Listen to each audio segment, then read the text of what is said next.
Last week, my wife asked me if we could go camping. She loves nature. Me, not so much. Nonetheless, I said we could go to make her happy. She's excited as hell, so we pack up all our stuff and head out the very next day. We wake up pretty early and drive out to a small, secluded piece of land that my parents own. We make camp there and spend a couple of hours setting up the tent on the campsite. By this time, it's the middle of the day, so we get ready and go hiking. It's beautiful up there. No cell phones, no people, no worry. It's the bugs that get to me. I can't stand those damn things. After a while of hiking, it starts to drizzle, so we decide to head back.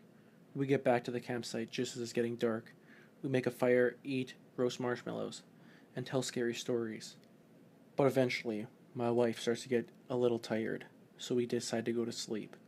We got in our tents, and I rolled out our double sleeping bag, and we both got in together. After a while of laying there, my wife starts to shiver. "Are you alright?" I ask. "I'm fine," she says. She keeps shivering and eventually tells me that she isn't feeling well, but doesn't want to ruin our trip. I'm a bit ashamed to admit it, but I was psyched that she said that, because I wanted to get the hell out of there. As I had said before, I'm not a big fan of nature. I feel her forehead and she's burning up. I tell her that she may have a fever and that we should probably go home, but eventually gives in, and I get her up and take her to the car. She sits in the car while I pack our things up. In the middle of taking down the tent, I hear her honk the horn a couple times. I run over to the car and ask her what's the matter. She replies, "I saw someone in the trees, behind the campsite."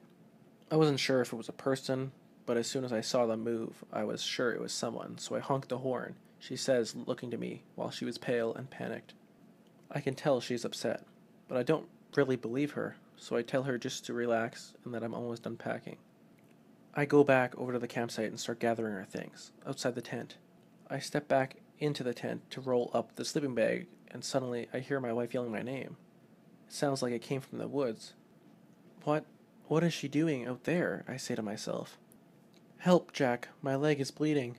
I rushed out of the tent and looked towards where I heard her scream. I glanced over to the car and she was asleep in the passenger seat. A huge wave of fear passes over me. I'm just standing there, paralyzed. And then, I hear the voice in the woods again. This time, the voice is behind me. "Help me, Jack, please." It sounds like my wife, but somewhat off, too raspy and deep. At this point, I'm terrified, and I just want to get the hell out of there. I quickly grabbed most of our things and shoved them in the car. I left the tent, but I didn't even care. I got in the car and sped away from that place as fast as I could. When we finally get home, I asked my wife to tell me exactly what she saw when she was in the car. She said it was pale, and she thought it was a naked person crawling behind some trees. She saw them stand up against a tree, and that's when she honked the horn, and they dropped down and crawled away. This is why I hate nature. 2 days after graduating high school, my two best friends and I decided to take a camping trip on a mountain, usually used by the locals. Although, by no means, it's not in the middle of nowhere. The town it is located in is a bit smaller and by no means a bustling metropolis. My friends, Brian and Greg, were 2 years older than me and had taken the trip to celebrate their graduation, and figured they'd introduce me to my college-age years by doing the same thing. We packed up all the necessities: tents, chairs, horrible lit beer, the whole 9 yards. It was nearing dusk when we began hiking up to the camping area, which was about 4 or so miles from the base of the mountain. We set up camp and drank, giddily exchanging drunken jokes while snacking on the burnt hot dogs that we attempted to cook on the on-set fire pit, and eventually we passed out at about 2 a.m. Not long after nodding off, a noise snapped me out of my sleep. I was still pretty intoxicated, but I could make out what sounded like music coming from outside the tent. I assumed that it was Greg or Brian's phone going off, and tried to ignore it, the sound rolling over. It was at the point that I realized that I no longer had my blanket or pillow in the tent with me, and upon opening my eyes, I realized that this was not, in fact, the tent that we had all set up, but just a tarp which had been fashioned into a makeshift lean. To my buzz was instantly replaced with a full-blown panic as I broke out into a cold sweat. I peered out of the lean-to and saw what the actual cause of the music was. A cassette player was sitting in the grass about 10 feet away from the tarp and was playing what sounded like a homemade recording of a little girl singing that church song, Go Tell It on the Mountain, accompanied by what I guess was an offbeat xylophone. The only other defining feature at this campsite was a clothesline, one end affixed to a tree, another one to the ground. There were 3 white dresses hanging from it, swaying slightly in the breeze. The whole thing was unsettling, to say the least.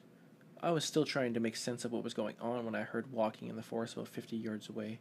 I completely froze, not wanting to believe what I was experiencing, hoping that when I opened my eyes, I'd be back at the tent.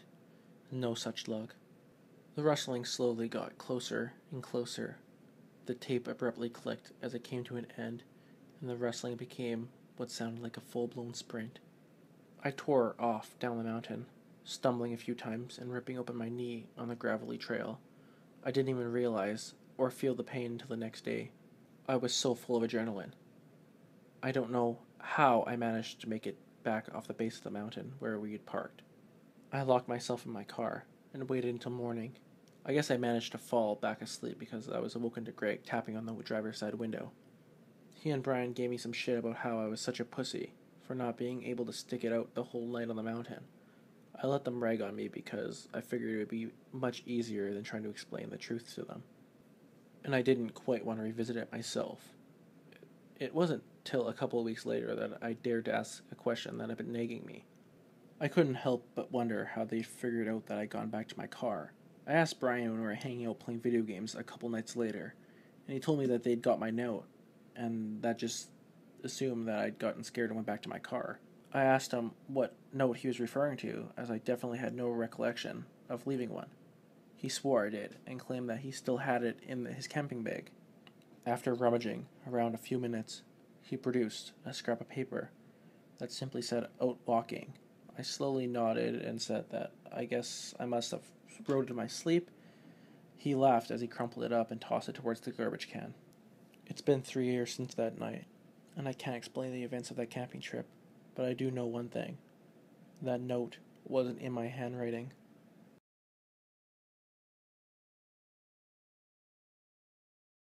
This happened one time around summertime, when me and my brother's dad, yes, he is my half-brother, we were out in the woods camping near a river. It wasn't dark, but it was not fully lit either. We were just relaxing around the campfire when suddenly I hear something behind me. I turn around and see a man, soaking wet, walking towards us through the woods. Me, being a fearless child, said, "Who is that man coming through the woods?" He looked at the direction I was pointing at, but did not see anything, and then said, "Probably birds, or maybe even a fox." I settled with that explanation, until only a few minutes later I say again, "There he is again, look." Again, he did not see anything, and said, "Probably just birds." I then turned to look at him, and he said, "Well, it is getting pretty dark. We should head home." Then we went home, and we never spoke about this again, until only a few days ago he told me this story. Only this time, he revealed an extra detail about the river we were nearby. A man had drowned in it, many years ago. He has always knew this. He knew about this back when we were camping. That is why we left early. He also told me that this was not the first time experiencing stuff like this around the river.